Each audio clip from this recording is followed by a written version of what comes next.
Okay, let's see.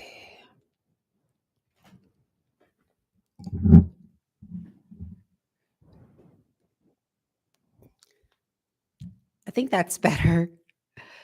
Okay.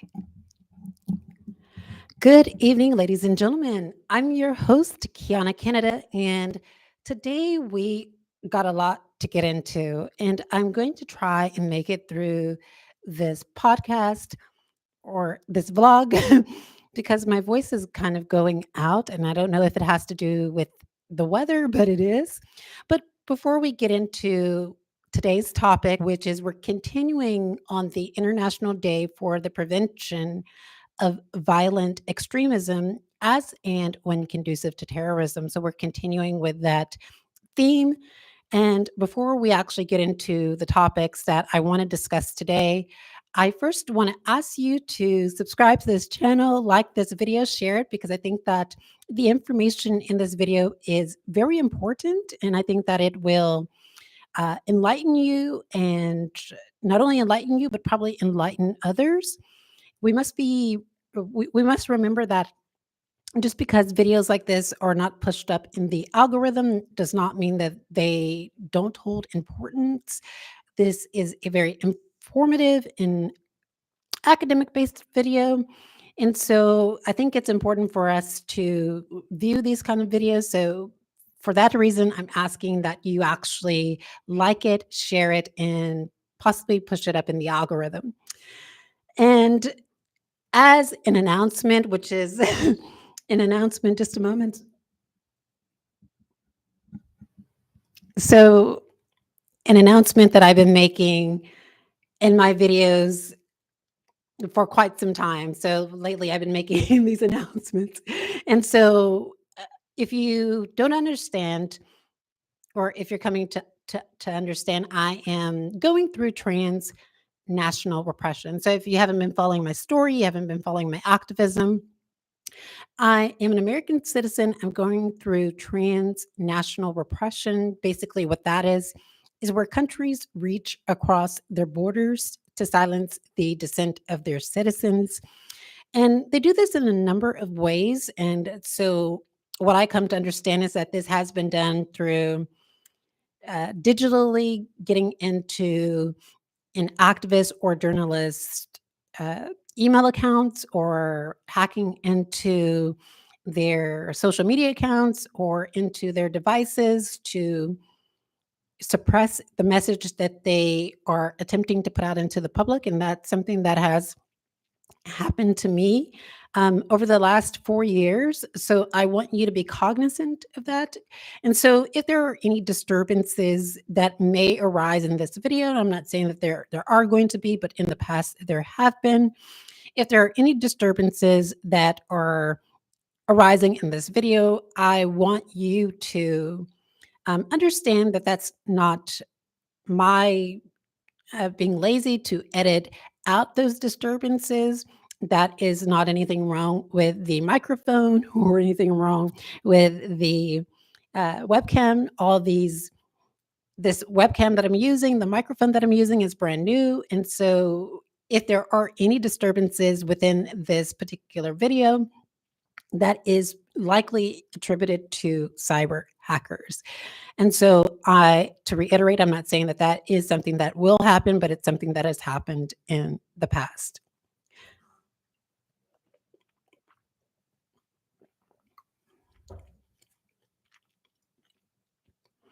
And so I'm just drinking boba because I love boba tea. So I'm drinking that. If you have a cocktail, or if you have anything to drink, go ahead and get you something to drink and come back. And we are going to get started in a minute.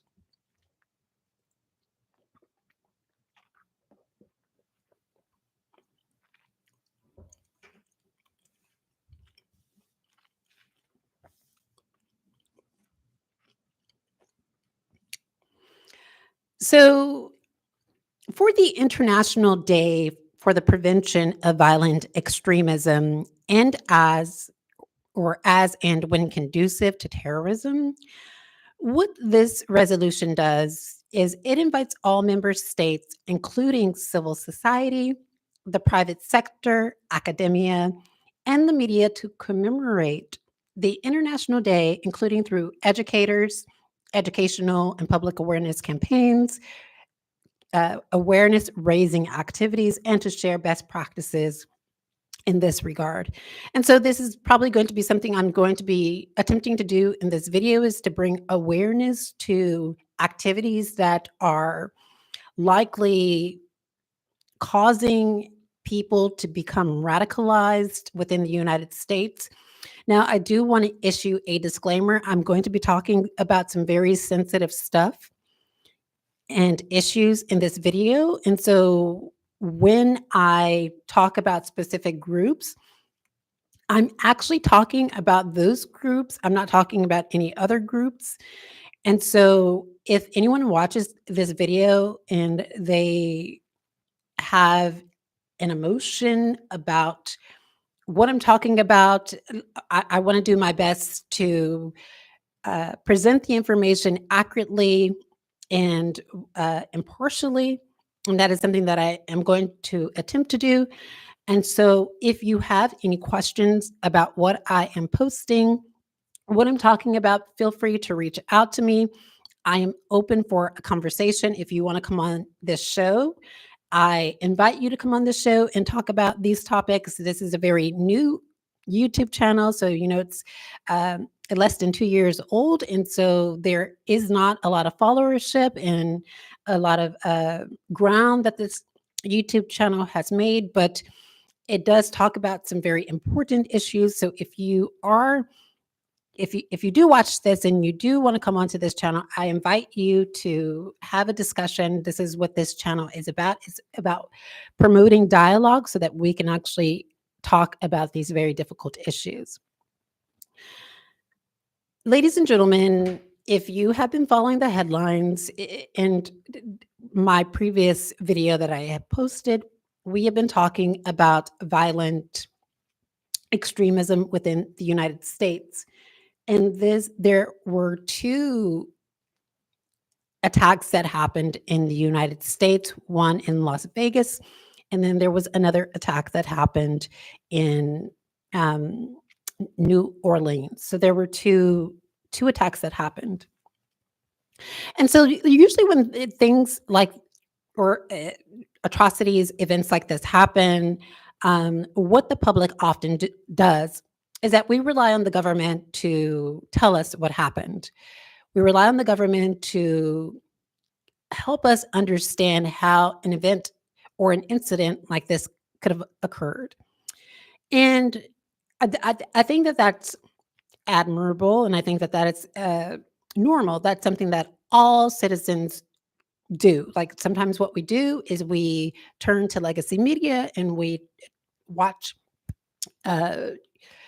several different broadcasting stations to try and get an understanding about how this could have happened in our communities. And so as an academic, what I often do, or what I try to do, is I try to look at how news reporting is framing particular issues, such as domestic extremism, and to see if that matches up with statistical data. And so that's what I've been doing lately, ladies and gentlemen. And there's a couple of stories that I want to speak about that I found very interesting. And one story came out of, I think it was the Majority Report, who actually did an interview of Joshua Kaplan. And Joshua Kaplan is this journalist who works for ProPublica. And Kaplan interviewed I want to say possibly an informant, or someone who went underground and did some research about, so they basically what they did was they infiltrated some of these far-right groups within the United States and reported on it. And ladies and gentlemen, I'm not really sure if the person that is in Joshua Kaplan's reporting on ProPublica is the same person that did the same underground research in infiltration coming out of the Republic of Ireland. If you look in GCN magazine, there is another individual who did similar work, who actually infiltrated these far right organizations and was able to write and tell about it, and was given a platform to actually speak about that within GCN magazine. So I'm not really sure if these are the same people that have done this reporting, because in Joshua Kaplan's piece, the person's name is kept confidential. So they're using a pseudonym. And so their activities seem to be consistent with the activities of the person who is in the article that GCN published. And so I'm not sure if these are the same people. But at any rate, ladies and gentlemen, what Joshua Kaplan found was that there was one of the largest militias in the United States with far-right members. And that largest group was the American Patriot Three Percenters. And so in Kaplan's interview, he states that AP3 has expanded at a dramatic pace. And they are estimated to have approximately tens of thousands of members. Now, this is like growing like each day, probably each month. And he found that what unites them together is the training that they're doing that is militarized. And so Joshua asserts that AP3 carries out a number of vigilante operations that put in that put them in very volatile situations with firearms. And Kaplan found that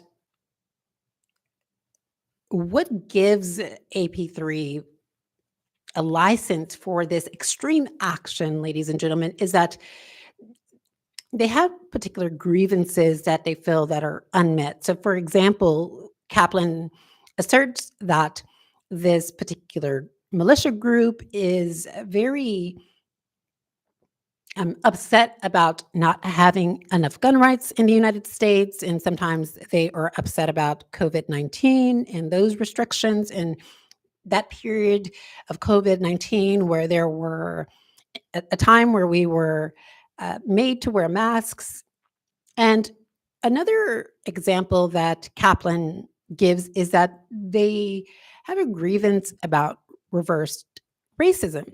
So they believe that there is reverse racism, that that this is causing, this is actually a problem, and this is, in his reporting, is causing extreme action.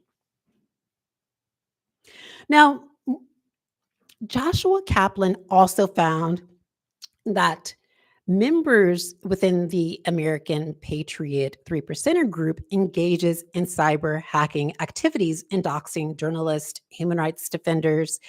And so this was very prevalent within this within these militia groups. And I think, ladies and gentlemen, where Kaplan is pulling a lot of his research from was also, yes, he had relied on this confidential informant who infiltrated the American Patriot Three Percenters. And I would urge you to read that reporting from ProPublica that Joshua Kaplan published. I will link that in the description so you can read it. But a lot of the statistical data that Kaplan, relies on is from Michael Jessen. And Michael Jessen has a website where he is actually keeping track of these extremist activities within the United States. And so the data that I'm going to be relying on is from 2022. Now, there was an updated article that that Nick Turse pulled that data from that I think has updated statistics, and I already reported on that, and I will link that in the description as well.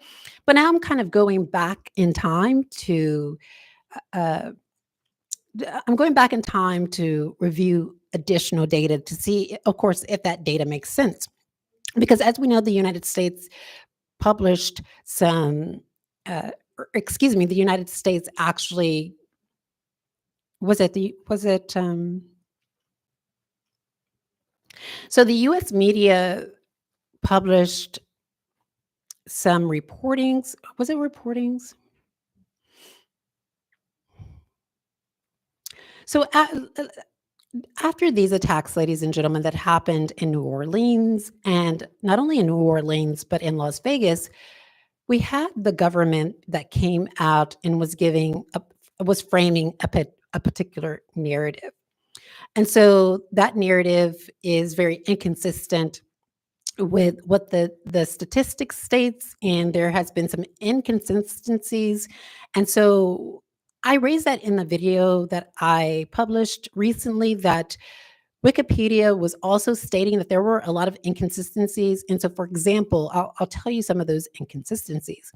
So with the New Orleans incident, what the inconsistencies were was the FBI had stated on camera in front of a live audience, in front of journalists, multiple journalists, that the suspect did not act alone. The FBI specifically stated that the suspect was seen with other persons putting devices within the truck that he drove. Other persons.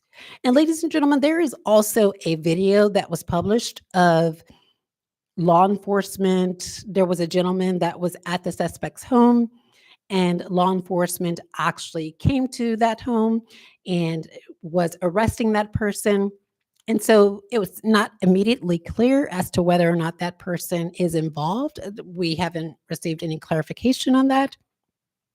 And so after that reporting was put out to the public, we were then told by the FBI in the United States that the suspect acted alone, that the suspect was not a part of any extremist group. And then the United States put out that the suspect was part of the Islamic movement. And then that was retracted. And then the United States says, oh, no, it's not part of the Islamic movement. It's a part of another movement. And so, like, we're getting a lot of inconsistencies. And ladies and gentlemen, when there are inconsistencies of this nature coming out of a state, that is telling the public that the state is framing a narrative and that we need to take a step back and evaluate all the information that we are being given.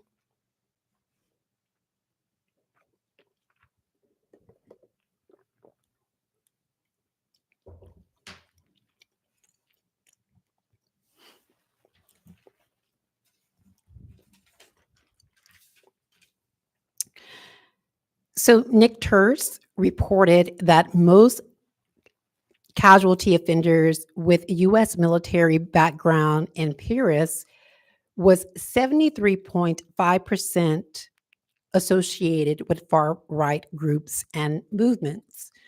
And so what does this tell us? Well, let's look back at the data. This is telling us, in my personal opinion, that majority of these attacks are coming from groups that have far-right ideology, and that this is influencing their decision to commit these acts of violence. Indeed, Michael Jessen reported that in the first 9 months of 2022, there were 32%, or actually 32 extremist attacks from military individuals. So this converges with Nick Turse's reporting that most of these attacks, and to be transparent, Nick Turse also relies on the reporting of Michael Jessen, that most of these attacks are coming from persons within the US military with far right individuals who have far right ideologies. To be sure, 77% had connection to the Marine Corps and the reservist groups. And so, ladies and gentlemen, we think of, okay, Marine Corps, where have we seen or heard that? And we seen in New York City that there was a man named Jordan Neely who was put in a chokehold by Daniel Penny, who had Marine Corps training, was in the Marines, and that person was able to get off. A jury found Daniel Penny not guilty. Daniel Penny, in my personal opinion, this is my honest comment, what I believe is that Daniel Penny was being protected by the US government and uh, by agencies such as the Federal Bureau of Investigation and possibly the Central Intelligence Agency. And that I personally believe that this was an attack that was premeditated and that that premeditation likely, so to go back, I believe that there was profiling of Jordan Neely beforehand, and that they knew that they could possibly get away with this kind of crime. And so what they what they did later was premeditated to see exactly if they could do it. And and what do I mean by that? So Jordan Neely probably more than once entered a subway and ranted on more than one occasion. And this was probably documented, right? Indeed, Jordan Neely was in and out of mental health facilities and homeless shelters. And so that there was a paper trail of Jordan Neely being one of the most I think that the reporting said that he was on a list of people that really needed access to care. And so that documentation probably tells us that for the state, that Jordan Neely was probably indispensable, that he could have been. Yeah, so I'll just say what I think, ladies and gentlemen. I think that the state profiled Neely intentionally, premeditated, and that this was an arbitrary execution. And so, do I have any evidence to support that? Now, I acknowledge that Daniel Penny was released, excuse me, that a jury found him not guilty. But my honest opinion is that, as I said in previous reporting, that the military really needs to look within, because that incident was preventable. And there was other ways in which Daniel Penny could have restrained Jordan Neely that did not lead to his unalivement. So building on that incident that we come to understand and what we have seen in reporting, 77% of individuals had connection to the Marine Corps and reservist groups. Furthermore, 80% no longer. So, what Michael Jessen found was that this percentage went up. So it was at 77%, and it went up approximately 3%. And so 80% no longer serving, yet committing extreme crimes. So 80% of individuals no longer serving in the military or in reservist groups or reservist corps, no longer serving in the military. And after being discharged, that number increased. So those individuals who were no longer serving, the number increased by 3%. Did I make sense? I didn't say that well, did I? So let me repeat that. what Jensen found was that the number increased 3%.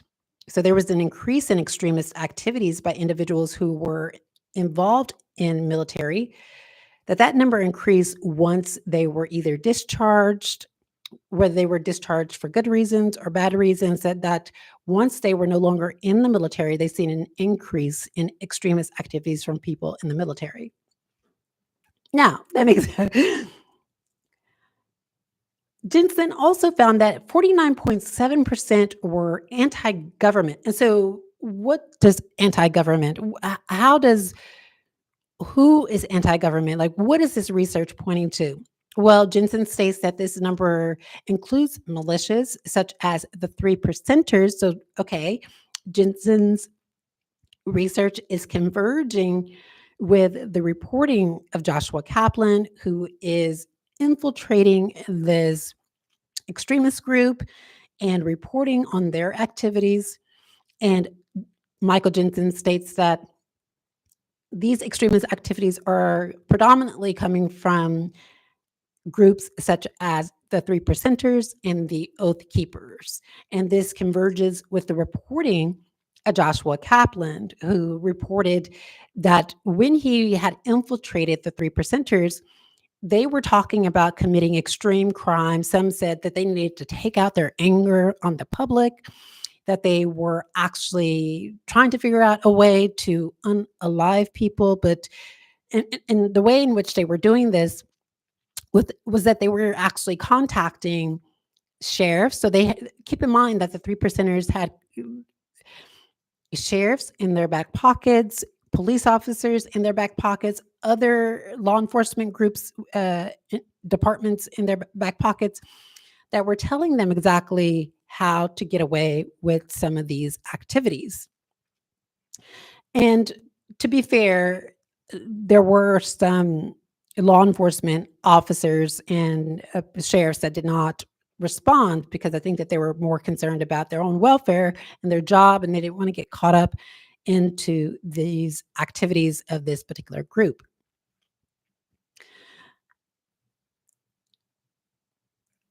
Michael Jessen also found that 33% were white supremacist groups. So at the top, what we have, ladies and gentlemen, is we have far-right groups such as the three percenters and the oath keepers, who are making up a large number of these extremist activities in the United States. And then below that, we have white nationalist, white supremacist groups. And then below that, we have 24%, which were foreign organizations, male incels, and QAnon groups.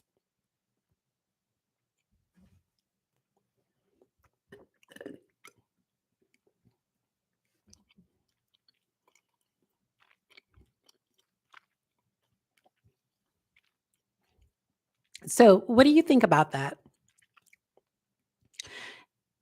I personally think that this is deeply concerning. And I think it's deeply concerning because military, it plays a significant role in the radicalization of persons. And ladies and gentlemen, I am of the belief that our government should de-radicalize, that our government should engage in education activities, or educate people about extremist tactics, and to not only educate them, but to try and de-radicalize persons. And I'm not seeing enough of that happen in the United States. What I'm seeing and what I'm learning about is that the government is not trying to de-radicalize persons, that the government is trying to radicalize persons. The government wants you to commit an act of violence. The government wants you to commit an act of extremism so that the government can say that specific individuals are a threat to national security. And I think that is deeply troubling. I think that that is a human rights violation. It's a crime against humanity if the government is if the government is doing that and their activities are widespread and aimed at specific groups.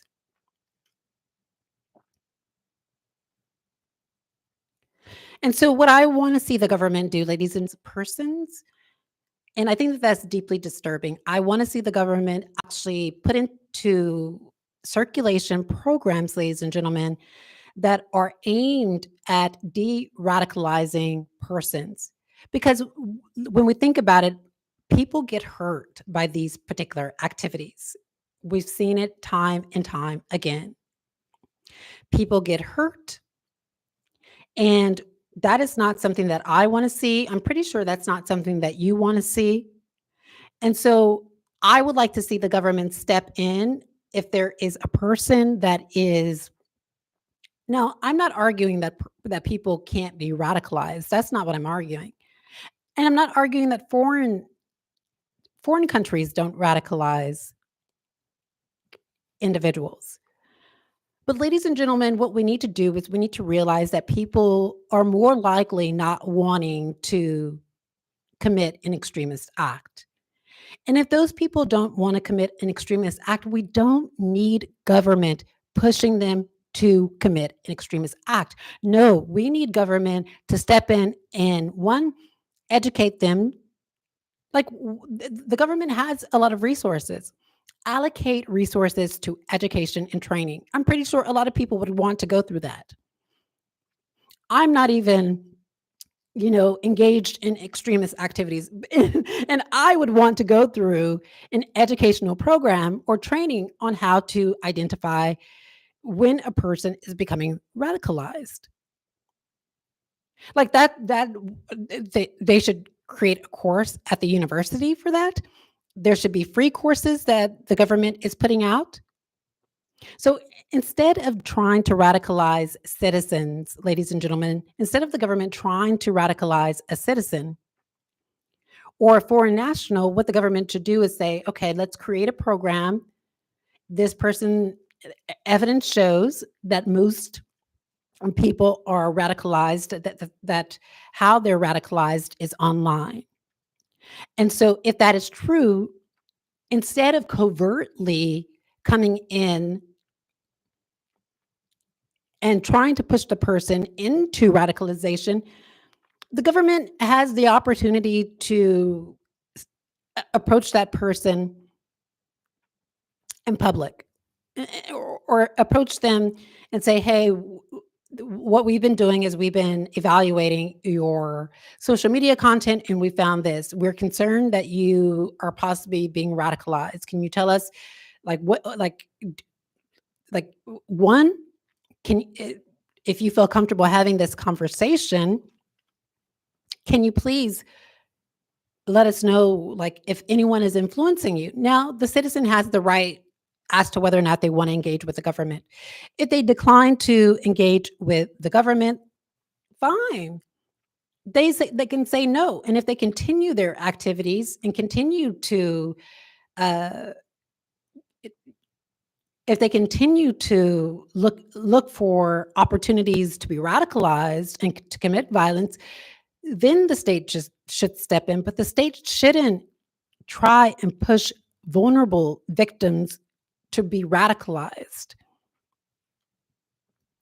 Now, we understand that radicalization means different things to different people. The United Nations definition for radicalization is quite different from maybe a sociological definition of radicalization or a legal definition for radicalization. Same thing with extremism.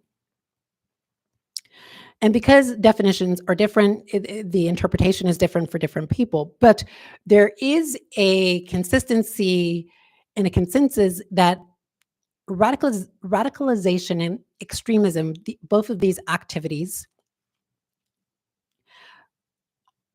often lead to what the data what scholars have found is that in order for an event to be truly one that is radicalization or extremism, to be classified as a radical or extremist event, it often involves material that is hate speech, not only hate speech, but violent speech. And violent speech leads to violent actions. And that is what we don't want. And so what I think, ladies and gentlemen, instead of the state profiling persons and saying, let's bully this person and let's see if we can push them over the edge. Let's see if we can get them to commit an extremist act. I don't think the state should do that. I think the state should say, okay, this person has potential to do great things. This person, ladies and gentlemen, let's look in the news. We had people that had potential to be great.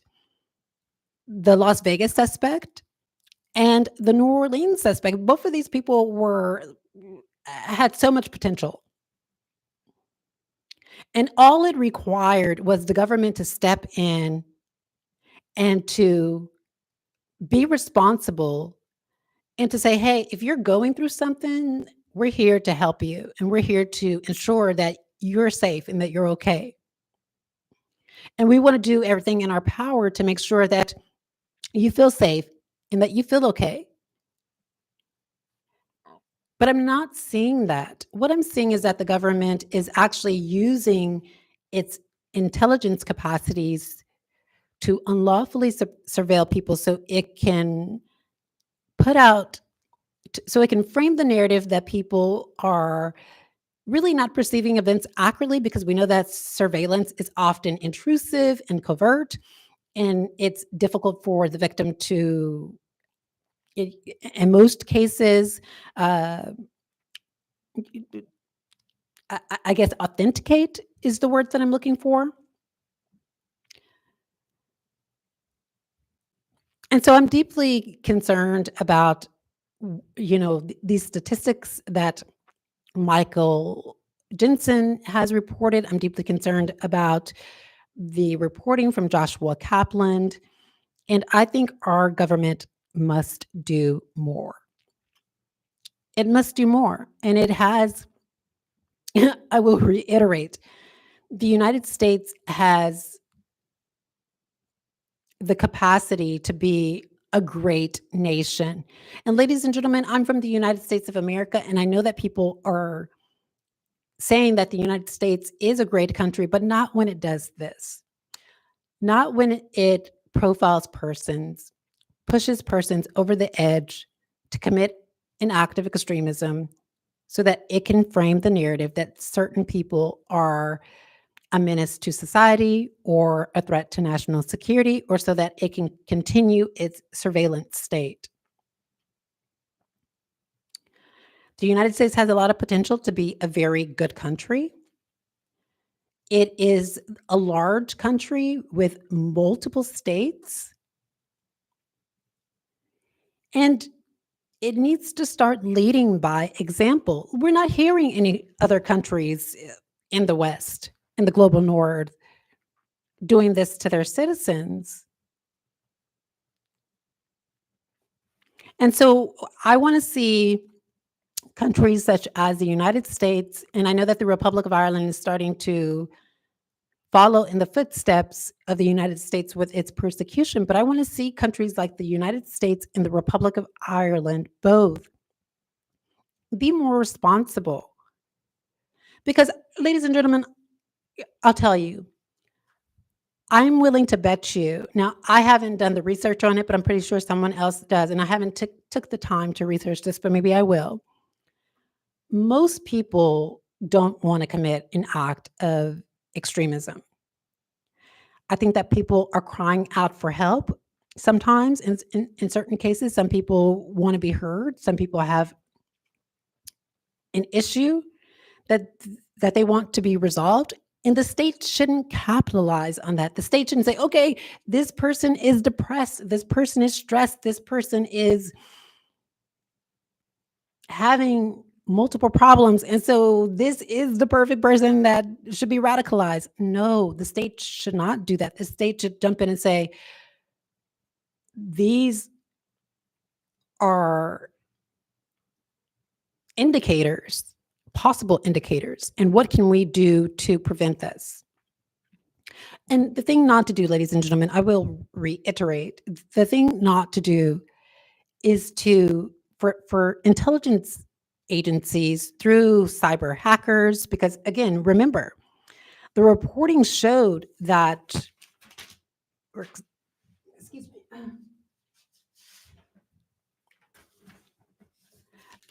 the reporting showed, and I think that referring back to that reporting that was done by Joshua Kaplan in his piece on ProPublica, the reporting showed that there were extremist groups such as the American Patriot 3% that had cyber hacking capacities. So the government is enlisting the assistance of paramilitary groups to carry out oppressive activities on the public, whether that's to chill speech, whether that is to intimidate, whether that is to push a person off the ledge, whether that's push a person into extremism. And this is not, to me, ladies and gentlemen, this does not sound like a safe place to be if the government is doing that.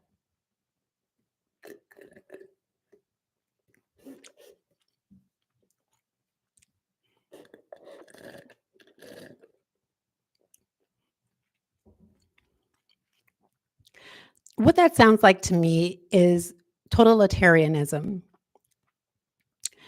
And what is, so that we're on the same sheet of music, so that when I'm talking about totalitarianism, I want to make sure that I articulate specifically what I'm talking about, because sometimes it means something different to different people. But I'm using totalitarianism in essence to state that states are characterized by a pervasive, so this is the definition that I'm using, is that totalitarianism is characterized by a pervasive system of ideological manipulation and a comprehensive process of surveillance and terroristic policing. And ladies and gentlemen, I'm very concerned that the United States is becoming a place of tyranny, a place where there is totalitarianism, becoming a surveillance state. And so I want to read, I found something very interesting from an author named, uh, just a moment.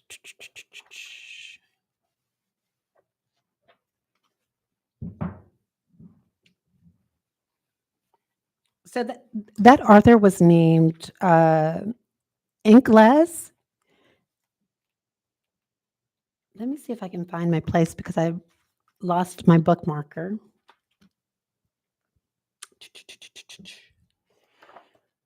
Oh, can I find my place again? Bear with me, ladies and gentlemen.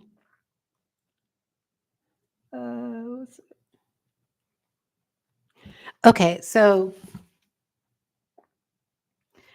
the author's name is Alex Inkeles.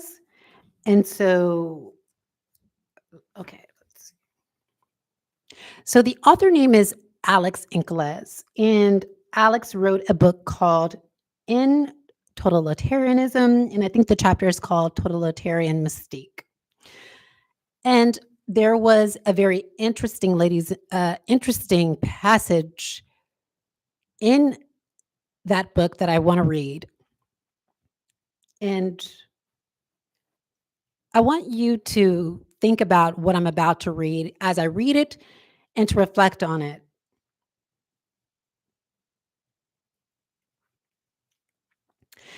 The regime seeks to create in every man the nagging fear that he may have done something wrong, that he may have left something undone, that he may have said something impermissible.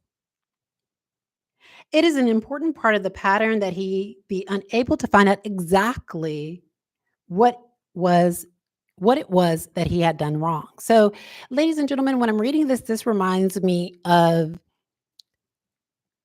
Franz Kafka, The Trial. If you've ever seen that movie or read that book, you can kind of see in that story, Franz Kafka is going around not knowing exactly what he did wrong, but just people telling him that he has been charged, that he has to go to trial, but the trial date never ever being set.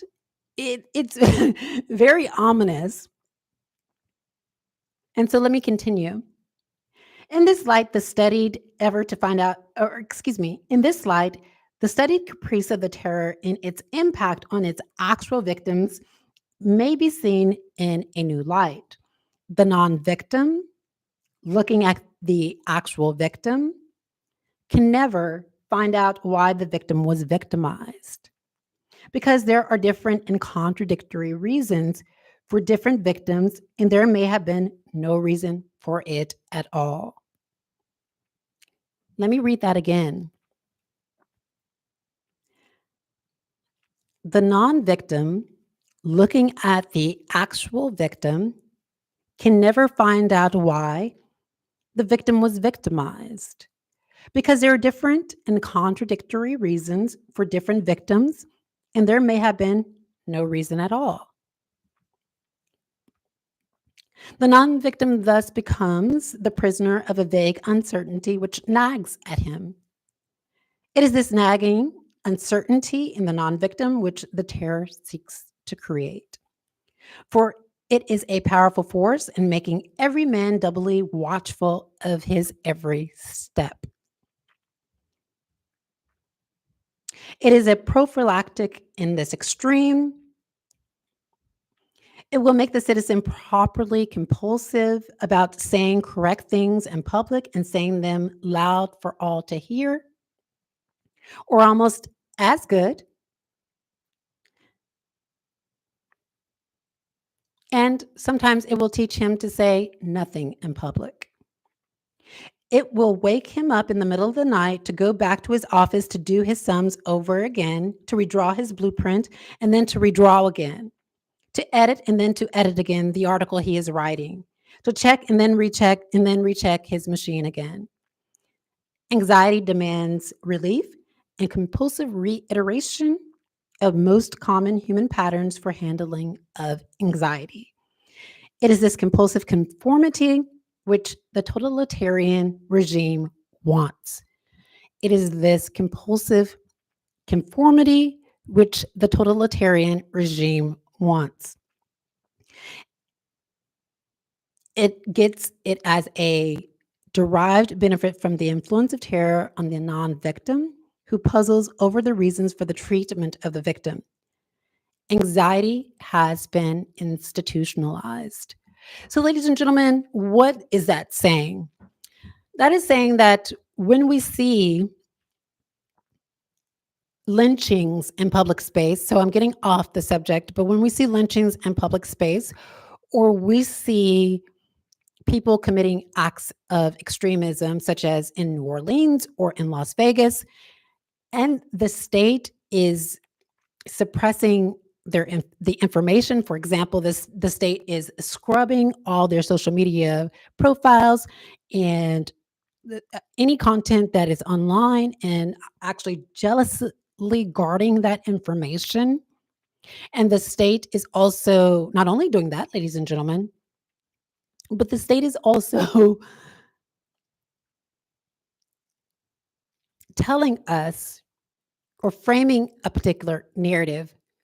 What that is doing to non-victims is the non-victims are saying, oh my God, like we don't really understand why this happened or how this could have happened. So let me be afraid about what I'm saying. Let me be afraid about what I'm doing. Let me be afraid about what I'm putting into public. Let me be afraid about what I'm putting into circulation. Let me be afraid. Let me be anxious all the time. Ladies and gentlemen, this is what these this is what the state does to non-victims. With victims, something more ominous happens, but with the non-victims are always put in a state of wondering what happened and why. What happened? Why did this happen? And non-victims are like, what can I do to make sure that this does not happen to me? And so, ladies and gentlemen, that is why I'm deeply concerned that the United States could be moving into an era of totalitarianism. I hope this is not the case. I hope that I'm wrong about this. I, to tie the story, what I'm talking about in that passage that I read from Alex Inkeles, ladies and gentlemen, and I'm actually reverting to a different story now. So I'm actually leaving what we've been talking about, the American Patriots 3%. And the reason why I'm bringing up that story is because I'm noticing a shift in person's ideology. So, for example, I watched several interviews from Cenk Uygur from the TYT network, ladies and gentlemen. And in two interviews, ladies and gentlemen, in two interviews, Cenk Uygur looked afraid. Actually, in three interviews, like I looked into his eyes in three interviews and he looked very afraid. He didn't look like himself. And in one interview, Cenk Uygur, and I think this was in the interview that he did with Francesca, and I'll link that interview in the description. So there's going to be three interviews that I'll link in the description that Cenk Uygur did. One was with David Pakman, the other was with Francesca, and the other was, I believe, on Piers Morgan. He did three interviews. And in these three interviews, he looked afraid. Now, in a previous interview, Cenk looked composed and himself, but in these three interviews, he looked afraid. Like there was fear behind his eyes. And I'm wondering if Cenk Uygur if he's being threatened behind the scenes. I don't know if that's happening. It's something that I would like to be clarified. I could be wrong about this, but I just seen something in his eyes. There was a look of fear, like terror in his eyes, ladies and gentlemen. And his speech, the way in which he talked about things. Now I commend that Cenk is no longer combative or boisterous when he is debating issues. Like I think he's more composed now, and his arguments are more reasonable. But ladies and gentlemen, I want you to take a look at the interview that he did with David Pakman and the interview that he did with Francesca. He did not look present, ladies and gentlemen. There was fear. And I'm wondering if anyone got to him, if someone threatened him behind the scenes, and if what I read by Frank Inkles is what Cenk Uygur is going through.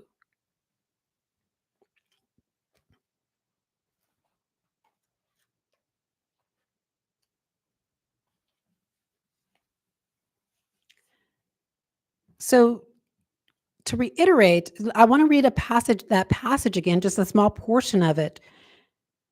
The regime seeks to create in every man the nagging fear that he may have done something wrong, that he may have left something undone, that he may have said something impermissible. It is an important part of the pattern that he be unable to find out exactly what it was he did wrong. In this light, the studied caprice of the terror and its impact on its actual victims may be seen in a new light. The non-victim, looking at the actual victim, can never find out why the victim was victimized, because there are different and contradictory reasons for different victims, and there may have been no reason at all to victimize them. And so Alex Inkeles states that this is what we are seeing in totalitarian regimes and societies. And ladies and gentlemen, I'm seeing that on the face of Cenk Uygur. And I'm wondering if Cenk Uygur was threatened behind the scenes, because Cenk Uygur did articulate in one of his interviews, and I believe that was in the interview with Francesca's, he said, I'm trying to protect my family, or he says, this is what I need to do is to protect my family. And I don't think he was saying it in the context of like, I need to protect my family, but he was saying, well, that he has a right to protect his family. So maybe he has a right to change, his ideological positions. And he does have a right to do that, to protect himself and his family. But he does not have a right to be threatened behind the scenes if that is happening.